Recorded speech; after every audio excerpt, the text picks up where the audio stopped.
After my rebirth, my entire family can hear my thoughts. Should I tell Mom that her beloved, adopted daughter is actually Dad's secret child? I watched Mom reach for the girl's hand. It trembled. Better not tell Marcus that Dad deliberately ruined his life. I saw my gaming-obsessed brother's phone suddenly burn in his hands.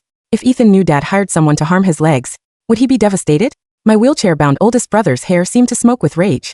If they discovered Dad did all this, just to marry his childhood sweetheart, will our family fall apart? The way everyone looked at Dad changed. All because I argued with our family's adopted daughter. Dad threw me out the 13th floor window. I passed away instantly, but I didn't disappear. My spirit followed Dad around, learning all his secrets. He married Mom for money. He already had a woman he loved, a woman who bore him a daughter, our adopted sister, Violet. From day one of his marriage, Dad plotted to steal Mom's family fortune, then run off with his mistress and precious daughter, to live happily ever after. But something unexpected happened. I was reborn back to the day Dad brought Violet home. Violet, say hello to your new mother, Dad urged, pushing her toward Mom.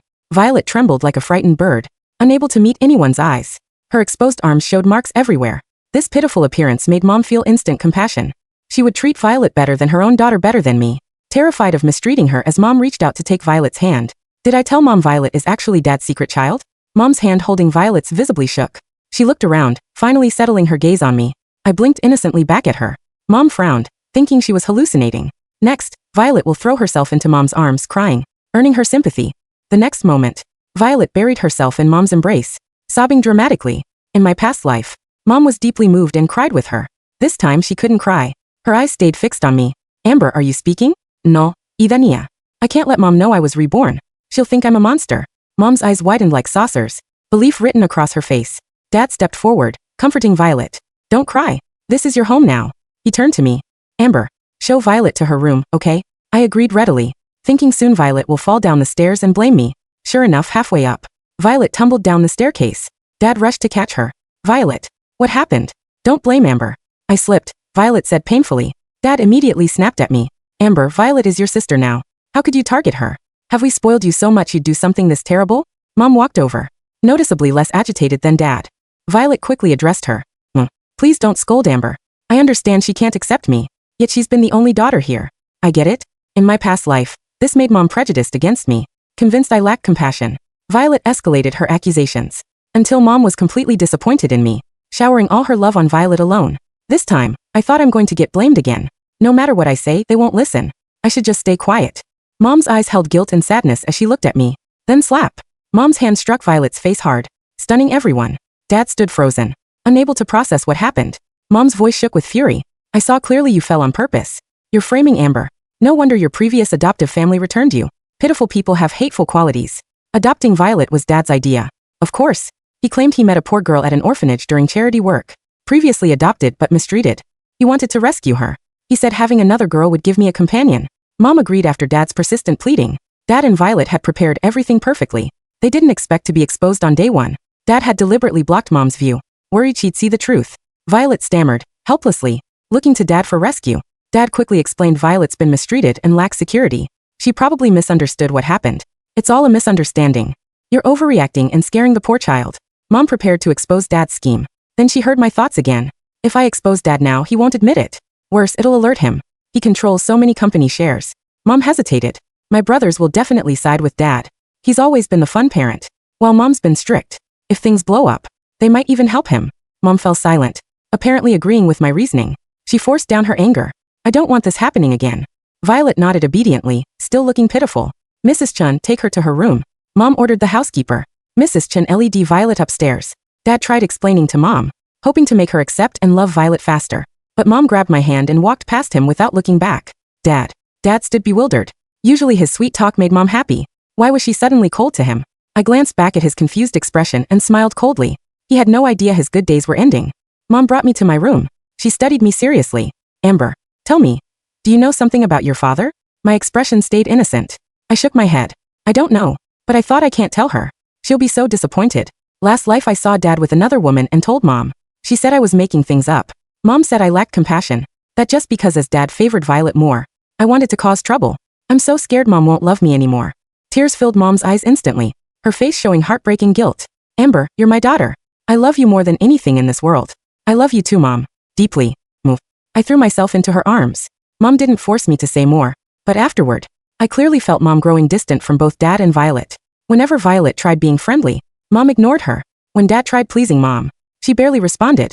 Mom even started going to the company more often, though she rarely went before. Dad and Violet grew noticeably anxious.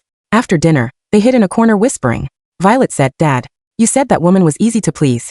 But no matter what I do, she's cold to me." "Why?" Dad replied, "I don't know either. She's like a different person. Maybe menopause is starting." "Bad mood. Forget her. Tomorrow your second brother comes home for winter break. He's an idiot. Win him over first, okay?" Violet agreed. "Replace Amber's position in this family as quickly as possible. Once you're everyone's favorite, getting their fortune will be easy. Then we can bring your real mother here to enjoy the good life," Dad instructed. "Don't worry, Dad. Amber's a sheltered fool. How could she compete with me? I'll have everyone's love soon," Violet said confidently. "In my past life, she was right. I trusted Violet completely. Under Dad's manipulation, I treated her like a real sister. But she constantly schemed against me, framing me until everyone thought I was selfish. Eventually, they only loved her. This life, her luck had run out." Next day at noon, Marcus came home for winter break. He was a 200-pound guy who never exercised and only ate junk food. He didn't study either, just played video games all day. His college admission was bought with family money. To outsiders, Marcus was completely useless. Mom never imagined he'd turn out this way, but she'd focused so much energy on Ethan's education that Dad mainly raised Marcus. Dad always told Marcus that with Ethan as the family star, he just needed to be a carefree, rich kid. Gradually, Marcus lost all ambition, just coasting through life. Violet rushed to greet him. First, she leaned close to his ear whispering, "Dad told me you love chips, fried chicken, spicy snacks and instant noodles. I bought everything and put it in your room, plus your favorite soda. Don't tell Mom, okay?" I saw a light flash in Marcus's eyes. Mom banned this stuff from the house. Even checked Marcus's luggage when he came home, never giving him a chance to eat these foods. Dad used to secretly buy them. Now Violet had taken over. I clearly felt Marcus develop instant fondness for Violet.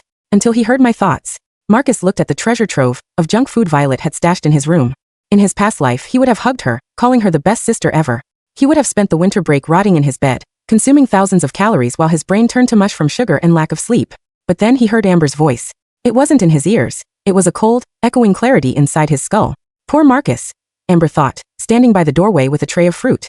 He really thinks Dad and Violet love him. He doesn't realize Dad's goal is to make him so obese and health compromised that he'll never be able to take his place in the family business. A 400-pound man with a failing liver and a gaming addiction can't audit the company books.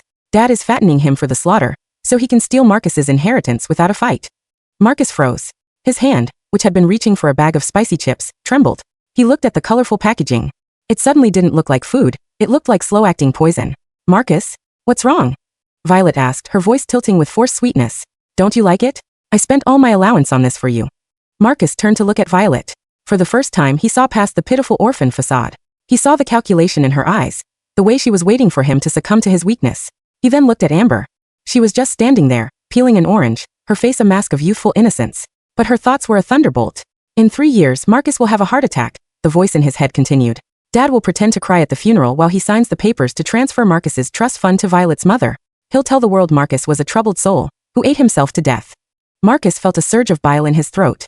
He grabbed the bag of chips and ripped it open, not to eat, but to dump the contents into the trash can. "I'm on a diet," Marcus said, his voice unusually deep and shaking with repressed rage. "And Violet? If I see this trash in my room again, I'm telling Mom you're trying to sabotage my health." Violet gasped, her face pale. "Marcus, I was just..." "Get out," Marcus barked. As Violet fled, Marcus sat on his bed, his head in his hands. He looked up as Amber walked in and placed the fruit tray on his desk.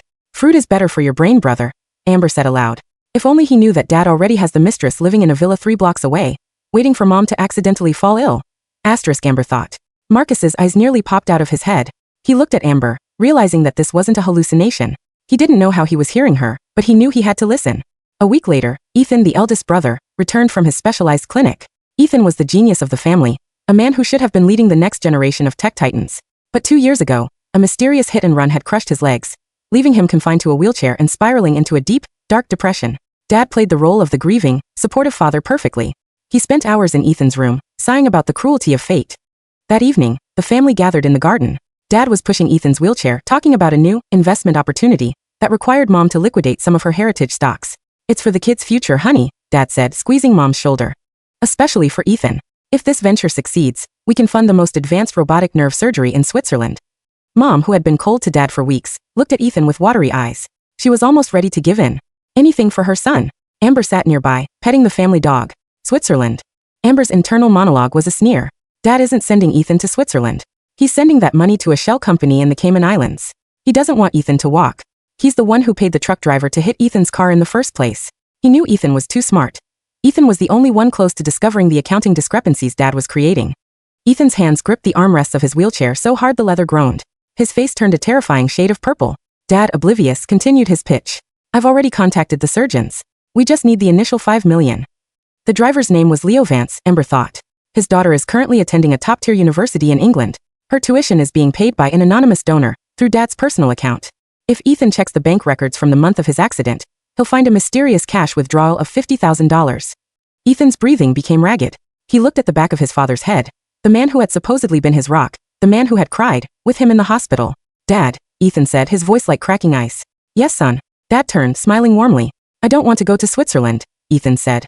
I want to do an audit of the family's charitable foundations. I'm bored and I think I can find some tax efficiencies. Dad's smile faltered for a fraction of a second. Oh, don't worry about the boring paperwork, Ethan. You should focus on your health. I insist, Ethan said, his eyes burning with a lethal intelligence Dad hadn't seen in years. Violet was failing. She couldn't understand why her easy targets were turning into stone walls. Marcus was at the gym 4 hours a day and refused to speak to her. Ethan looked at her as if she were a cockroach he wanted to crush. And Mom was moving assets. Dad was getting desperate. He met his mistress, Sarah, in their secret villa. I can't wait anymore, Sarah hissed, pacing the floor. Violet says the mother is becoming suspicious. If we don't get the money now, we'll have nothing. You promised me we'd be living in Paris by the end of the year. I'm working on it. Dad snapped. Amber is the problem. Something is wrong with that girl. She's always around staring at me. Then get rid of her, Sarah said coldly. Like you did before. What they didn't know was that Amber had forgotten her phone in Dad's car. It was on a live voice call to Mom's phone. Back at the mansion, Mom, Marcus, and Ethan sat in the study, listening to the recording. The silence in the room was suffocating. Mom sat perfectly still, her face a mask of frozen grief. Marcus was crying silently, his new leaner frame shaking. Ethan sat in his wheelchair, his laptop open, his fingers flying across the keys as he tracked the bank accounts Amber's thoughts had mentioned. It's all true, Ethan whispered, his voice trembling. The payments to Leo Vance. The shell companies. All of it. Marcus looked at the door. I want to kill him. No, Mom said, her voice sounding like it came from the bottom of a well. Death is too easy. He wanted our fortune. He wanted to leave us with nothing. We are going to ensure he experiences that exact fate, but from the inside of a prison cell. The 18th birthday gala, for Amber, was the setting for the finale. Dad had planned to use the event to announce a massive family trust that would effectively hand him control over everything Mom owned. He had even planned to introduce Violet as his honorary ward, to give her a permanent place in high society. The ballroom was filled with the city's elite. Dad stood on the stage, looking every bit the handsome, successful patriarch. Today, as my daughter Amber steps into adulthood, Dad announced into the microphone, I want to ensure the stability of our legacy. I've prepared a document, a gift of love for my wife and children. He signaled for the lawyer to bring the papers. Violet stood by his side, wearing a white dress, looking like a little angel. Amber stood at the foot of the stage. She looked up at her father, the man who had pushed her to her death in another life. Do it, Dad, she thought. Sign the papers. Sign the ones Ethan swapped. The ones where you confess to the embezzlement and the assault on your son in exchange for a pardon that doesn't exist. Dad hesitated. He heard it. He looked at Amber. He shook his head, thinking he was going crazy. The stress was making him hear things. He took the pen. Wait, Mom said, stepping forward. She wasn't wearing her usual soft colors. She was in a sharp black power suit. Before you sign, Henry, Mom said, her voice echoing through the hall. I think we should show the tribute video Amber prepared. The lights dimmed. The screen didn't show childhood photos of Amber. It showed the hidden camera footage from the secret villa. It showed Dad and Sarah talking about getting rid of Mom. It showed the bank transfers to the hit-and-run driver. It showed Violet and Dad laughing about how stupid the family was. The guests gasped. The sound of 100 cell phones recording the scandal filled the air. Dad stuttered, dropping the pen. This is a fabrication. A deepfake. Is the police officer at the door a deepfake too? Ethan asked, rolling his wheelchair to the front. He held up a thick file. I've spent the last month recovering every deleted file from your computer, Dad. Including the emails to the mistress about the accident that cost me my legs. Marcus stepped forward, towering over his father. And the chips were stale, Dad. The police moved in. Violet tried to run, but she was caught by the housekeeper, Mrs. Chun, who had always hated the girl's fake manners. As Dad was being led away in handcuffs, he looked at Amber. He was frothing at the mouth, his mask completely shattered. It was you. How did you know? How could you possibly know? Amber walked up to him. She leaned in close, so only he could hear her. Because I remember the wind, Dad, she whispered. I remember the wind on the way down from the 13th floor. Dad's eyes went wide. He began to scream, a primal, terrified sound as the realization hit him. He wasn't being arrested by his family, he was being haunted by a ghost. Epilogue, the new legacy. A year later, the family mansion was gone, sold to fund a foundation for victims of domestic and financial abuse. Mom was the CEO of a thriving new investment firm, her eyes bright and full of life. Marcus was a certified fitness trainer and a part-time business student, having shed the weight and the self-doubt. Ethan was walking again with the help of a cane and the best actual surgeons in the world, his mind sharper than ever. They sat in a sun-drenched garden of their new, smaller, but much happier home. Amber, Mom said, reaching for her daughter's hand. We never asked. How did you become so wise? Amber smiled. She looked at her family, truly hers now. I just stopped listening to the lies, she thought. And for the first time, no one heard her thoughts but herself. The gift was gone, its purpose served. The silence in her head was the most beautiful sound she had ever heard. I just love you all, Amber said aloud. And that was enough.